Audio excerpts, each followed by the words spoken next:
गणेश और लक्ष्मी की ये मूर्तियाँ पहली नज़र में भले ही आपको मिट्टी से बनी हुई दिखें, लेकिन ये सब मिट्टी से नहीं बल्कि गाय के गोबर से बनी हुई हैं। मूर्तियाँ बनेगी, कंडे बनेंगे, साबुन बनेंगे, धूप बत्ती बनेगी, एन नंबर ऑफ प्रोडक्ट आप डाई चेंज करते जाओ और बनाते जाओ, जो बहुत सुंदर स्वास्थ्य के लिए लाभदायक है। गाय के गोबर से बनी ये मूर्तियां रियासत राजस्थान के दारुल हुकूमत जयपुर के वैशाली नगर में वाक़े गौ सेंटर में तैयार की जा रही है, जहां गाय बनाएगी करोड़पति मल्टी चैम्बर प्लांट से गाय के गोबर की मदद से देवी देवताओं की मूर्तियों के अलावा दीगर चीजें भी बनाई जाती हैं। गाय के गोबर को बतौर सनत तरक्की देने की ये एक अच्छी पहल है, क्योंकि लाइल्मी की वजह से न सिर्फ गाय की नस्ल बल्कि इंसानी माशरे को भी तकलीफ हो रही है। गाय दूध दे चाहे नहीं दे, अगर गोबर का भी सदुपयोग हो गया, गोमूत्र का सदुपयोग हो गया, तो एक गाय से 5,000 रुपया प्रतिदिन की कमाई हो सकती है, बशर्ते वो भारत की गाय हो।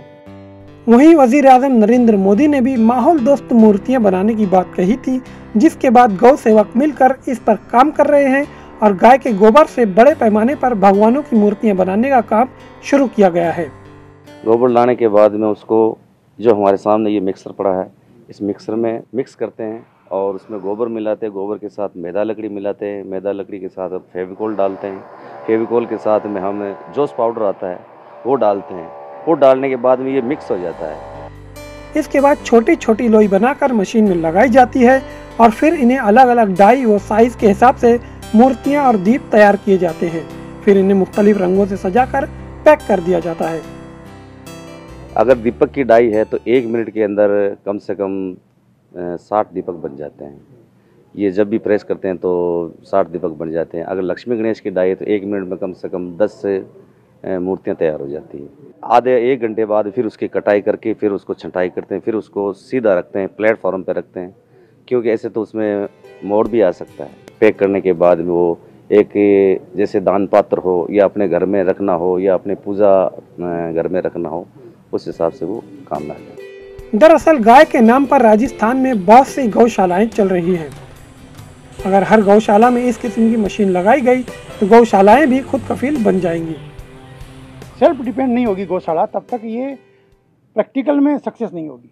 तो इस मशीनों से यदि गौशाला में ऐसी मशीनें लगेगी और गोबर का सदुपयोग होगा तो गौशालाएं सबल बनेगी, गौशालाओं की आर्थिक स्थिति सुधरेगी, उससे सरकारों को अनुदान कम देना पड़ेगा। और सबसे बड़ी बात है, यदि गायें बाहर में खुली नहीं रहेगी सड़कों पे तो एक्सीडेंट कम हो जाएंगे।